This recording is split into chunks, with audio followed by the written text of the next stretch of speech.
Hi everyone, my name's Mark Batty and I'm the Subject Advisor for Edexcel History. This video is a pre-recorded version of the Edexcel GCSE History Summer 2023 feedback event.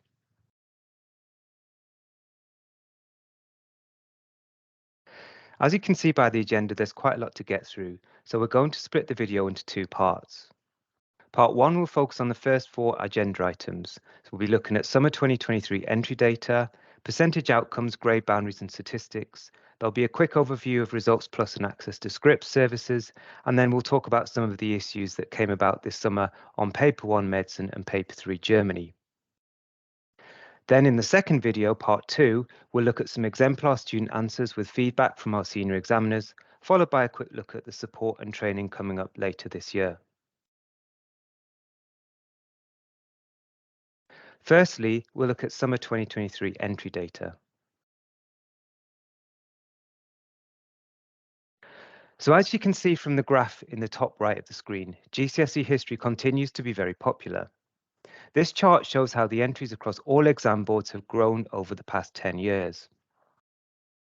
In summer 2023, over 310,000 students sat GCSE history, which is an increase of nearly 19,000 from the previous year.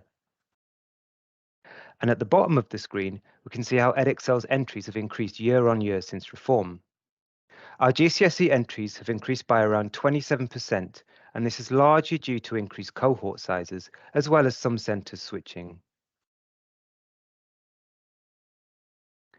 One of the main reasons for this growth in entry size is the introduction of EBAC. We know this because we saw a spike in entries in the years after the introduction of EBAC, and we've also seen a decline in non-EBAC subjects. So clearly the introduction of EBAC's driven significant growth in GCSE history entries, and as a result, we're seeing more low retaining students choosing to study GCSE history. Now, obviously, this is really positive. We want to see more students studying GCSE history, and feedback from students suggests that they're really enjoying studying history from Key Stage 3 onwards. However, we have received a lot of feedback from teachers about the volume of content and the exams being too difficult for some students. Now, the GCSE 9-to-1 specifications were designed to be more challenging. In history, we saw the removal of internal assessment and more emphasis on knowledge over skills. The increased content demands have made it more difficult for teachers to get through the content in the available teaching time. We just want to reassure you that we are listening to your concerns and we are reviewing our assessment model to see if we can identify ways to improve the student experience. We're also considering what changes would improve GCSE history at next reform.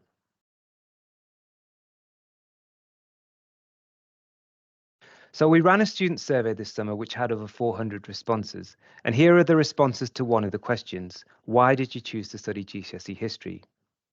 So you can see from the chart there, students clearly enjoy history and find the GCSE content interesting.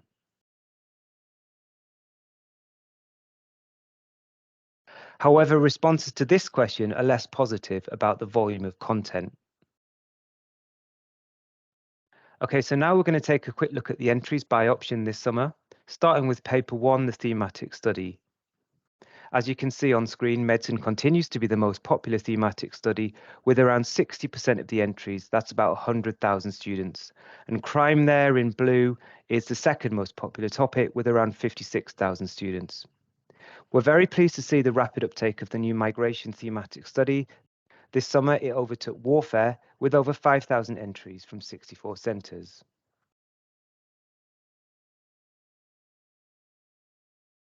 Moving on to Paper 2 and the British Depth Study. As you can see in yellow there, early Elizabethan England is the most popular topic with around 98,000 students. The Normans in blue is also very popular with around 47,000 students. These two topics together make up around 87% of the British Depth entries.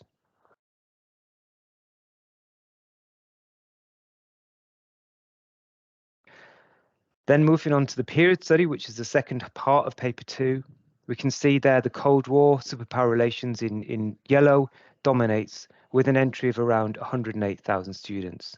And also American West continues to be popular with around 54,000 students. The other topics in the Paper 2 period study are relatively small with around 2,000 entries each. And finally, paper 3, the modern depth study, is dominated by Germany with around 138,000 entries, as you can see there on screen. The USA is also quite popular with an entry of around 23,000. Now, since the start of the specification in 2018, we've seen that the larger options have grown in size. And this chart shows those trends. At the bottom of the chart, you can see topics like crime, American West, and Henry VIII. They've been losing entries. And at the top of the chart in blue, you can see the subjects that have grown. So medicine, superpower relations, and Elizabethan England. Germany hasn't grown much because it was already dominant to begin with. Now, these popular topics like medicine and Germany don't just dominate in our specification. The data on screen is Joint Council entry data for all exam boards in England from 2019. And as you can see, topics like Germany, medicine, superpower relations, they're dominant across all exam boards.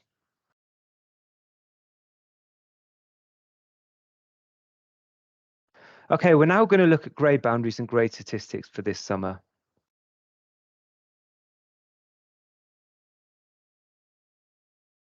Starting with the grading outcomes.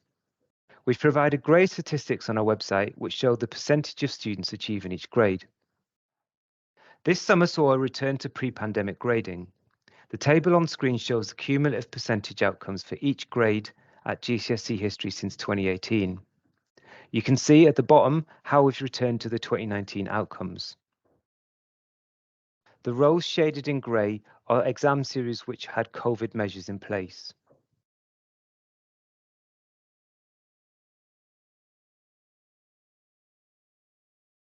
And this table just shows the cumulative percentage outcomes at the key grade boundaries 9, 7, and 4 in 2019, which was pre-COVID, and 2023 for each exam board. The Joint Council data is actually for all the exam boards combined. As you can see, Edexcel awarded slightly more grades 9 to 7 this summer compared to 2019, and this was in line with the technical and statistical data. The cohort was slightly more able at the top end. Now, this chart shows the percentage of students attaining each grade in summer 2023 for each exam board. You can see there are similar patterns for each exam board across the different grade boundaries.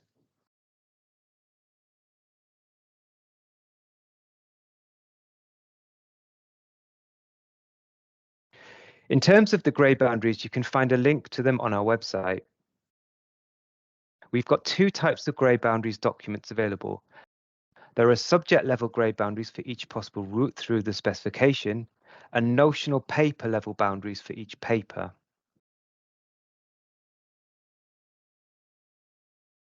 As you can see on screen, the grade boundaries vary for each option, and this means we can adjust them to account for any difference in the level of demand on a particular option.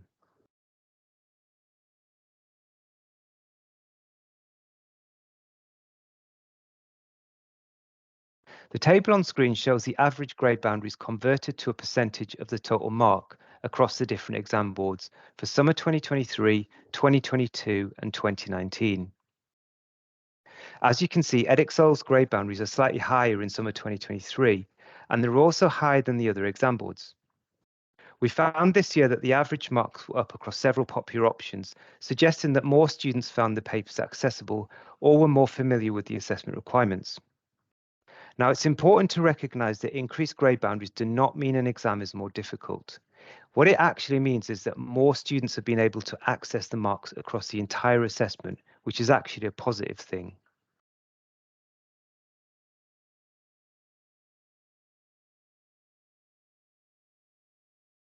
On our qualification page, you can find a spreadsheet which contains lots of interesting data on mean marks for each question on each paper. And we just wanted to look at some of the trends from that data, starting with a comparison of medicine in Germany.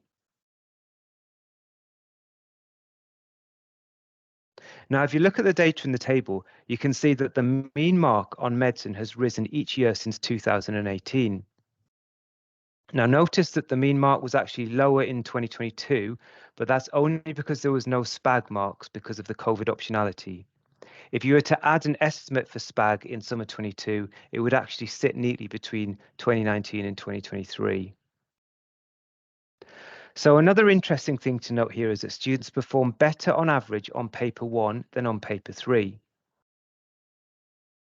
If we then look at the specific questions, we can see that the source utility question, which is the same on both papers, has performed consistently with a very similar mean across both papers. What is interesting is that the explain why question has performed better on paper 1 than paper 3. Now, we don't know exactly why that is, but we think that it's probably because the paper 1 questions are broader, more thematic, whereas the paper 3 questions are more in-depth and specific. Another thing that's interesting to note is the judgment essay on paper 1 has performed better than the interpretations essay on paper 3. Now, obviously, they're different questions, so that they do assess different skills, so that could be the reason behind it. But another possible reason is that there's a choice of question in paper 1, whereas there's no choice of question in paper 3. I hope you find this type of data interesting. Perhaps it's something that you want to look at in terms of your own students' performance, and you could compare that to those spreadsheets that I mentioned earlier, which you can find on the qualification page.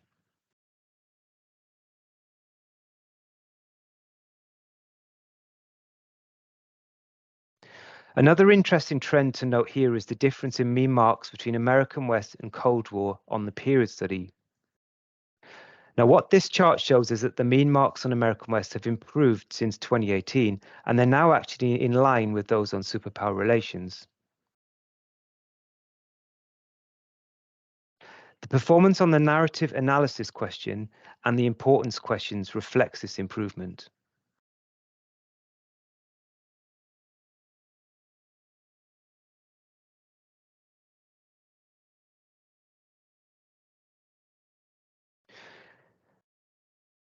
Now, this table on screen shows how each question type performed in summer 2023. And what we've done is we've ordered it by the average or mean mark given as a percentage of the total mark.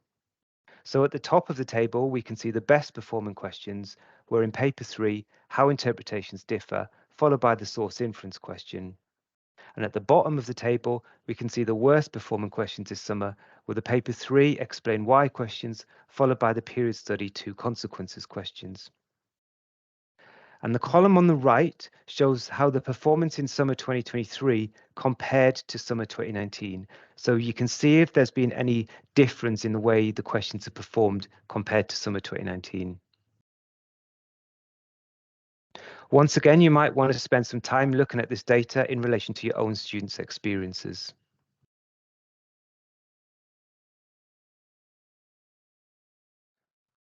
This chart shows the distribution of marks for all students on the 60-mark judgment essay question since 2018 across paper 1 and the paper 2 British depth study. Now note the number of students scoring 0 marks. This is not in line with what we would expect from a normal distribution curve. Now what's interesting to note here that this is not always because our questions are hard. Note the comment to the right of the chart. In summer 2023, one of the questions on the Norman Conquest paper asked about the reasons for Harold's defeat at the Battle of Hastings. Now, you might consider this to be a fairly straightforward question, which is quite central to the topic, but this question still had 10% 0 marks.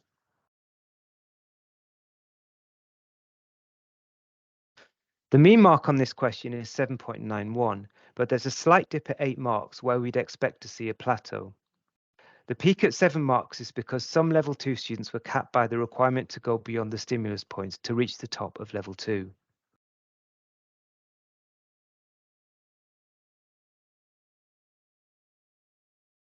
Following on from this point about the stimulus point caps, from summer 2024, the level 2 stimulus point cap will no longer exist on any question.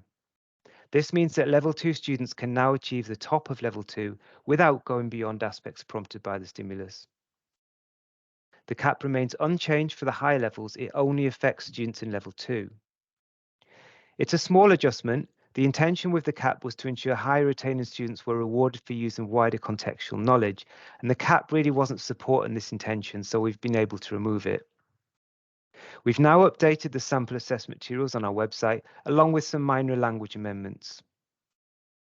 As a reminder, the questions on which the cap applies are the Explain Why in Paper 1, the British Depth Study, and Paper 3, the Judgment Essays in Paper 1 and the British Depth Study, and also the Narrative Analysis in the Period Study.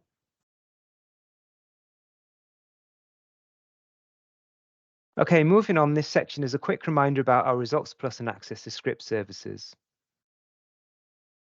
So Results Plus is our free results analysis tool. It lets you view detailed analysis of how your students have performed in the examinations. You can find a link to the service on screen, and you'll need an Edexcel Online account linked to your centre to use it. Please speak to your exams officer if you need an account. And a quick reminder that we also provide detailed Results Plus data on our website via the qualification page, which shows the mean marks on each paper and each question. Teachers can also use our free access to script service to view students' marked exam scripts. The service is only available until the 15th of December. You can find guidance on how to use this service on our website, the link is on screen. And we also have a really interesting case study which shows different ways that you could use access to scripts in your school.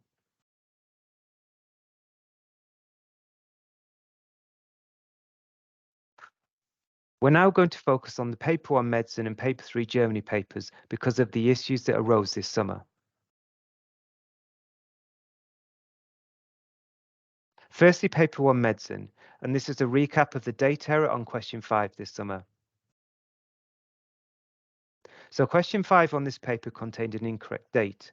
One of the stimulus points for the question, Sydenham's Observations Medicae, was incorrectly stated as 1576 rather than 1676. This meant that in terms of turning points in the period, the stimulus point placed Sydenham chronologically between Vesalius and Harvey, when the chronology should be Vesalius, Harvey, then Sydenham. As a result of the error in the stimulus, it was decided that both the correct chronology and the given chronology would be treated as valid when rewarding responses. The majority of students used the date error as a matter of fact, i.e. they copied out the date and were not affected by the incorrect date. They were still able to provide a relevant argument, then come to a judgment based on valid criteria. A substantial number of answers to this question were answered to a high standard. The mean marks on question 5 and 6 this summer were comparable to the mean marks on these questions in summer 2019.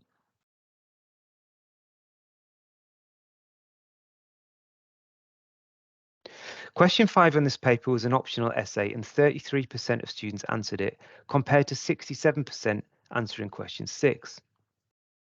Now this table below shows the mean marks at each grade point for question 5 and 6. At grades 9, 7 and 4, we can see that students performed at similar levels across both question 5 and question 6, with similar mean marks on each question. However, performance on question 6 was stronger at grades 3 and below. We found that higher retaining students were more likely to choose question 5 than other students, possibly because it was a turning point question. And this explains the higher overall mean mark on question 5 compared to question 6.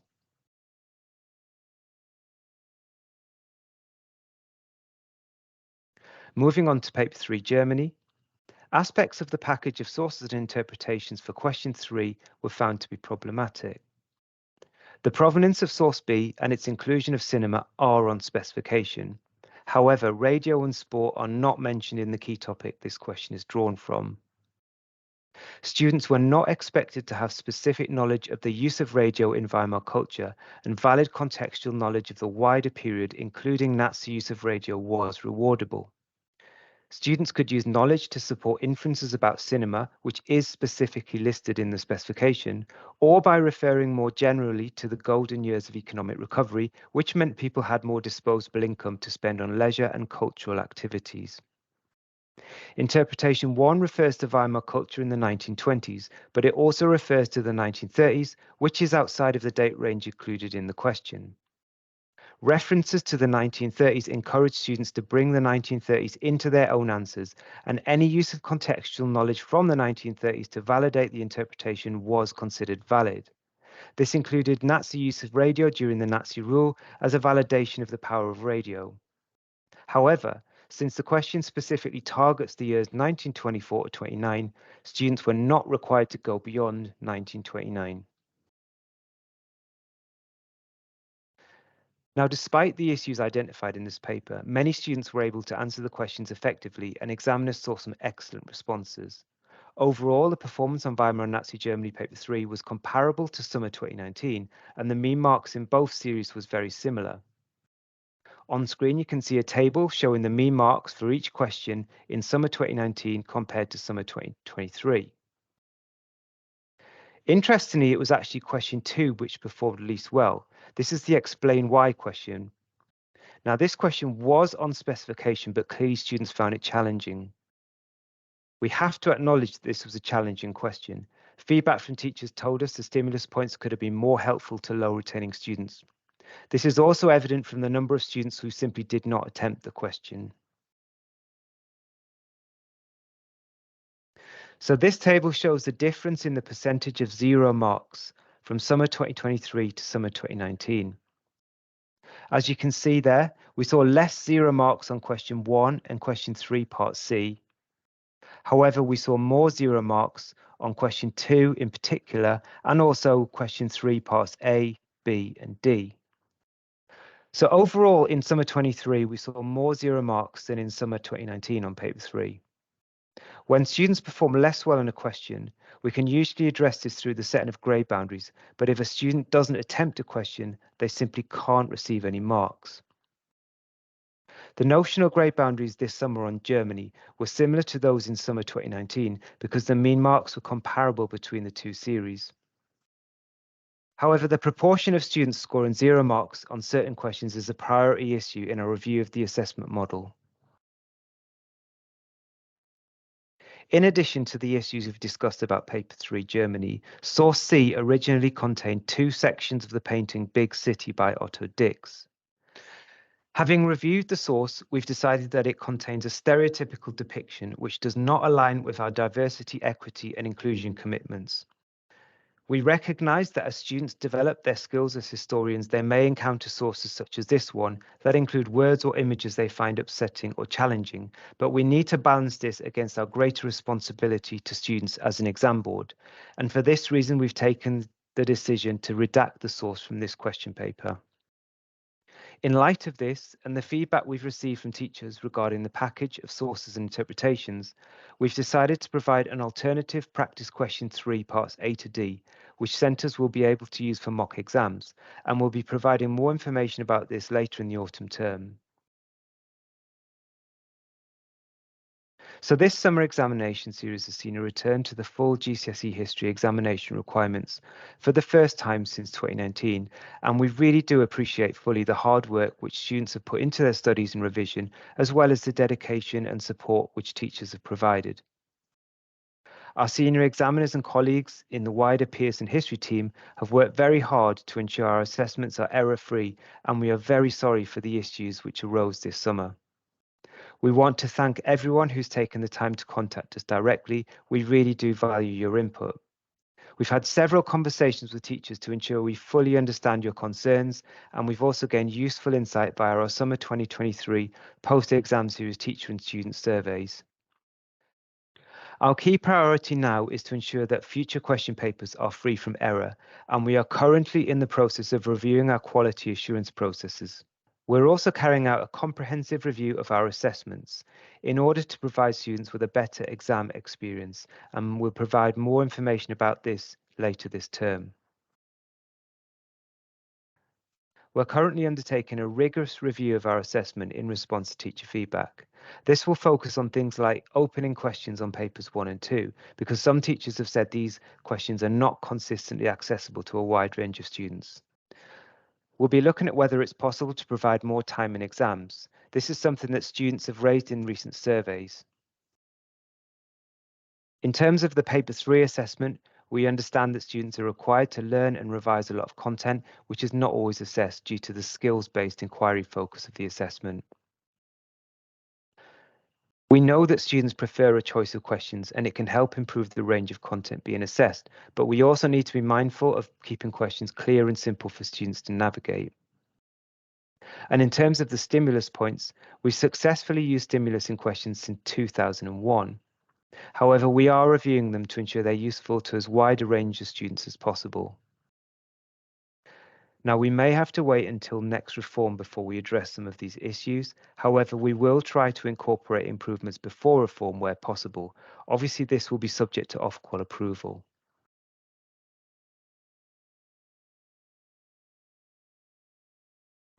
Okay, so that concludes the first part of this event. In part two, we'll be looking at some exemplar student responses with senior examiner feedback.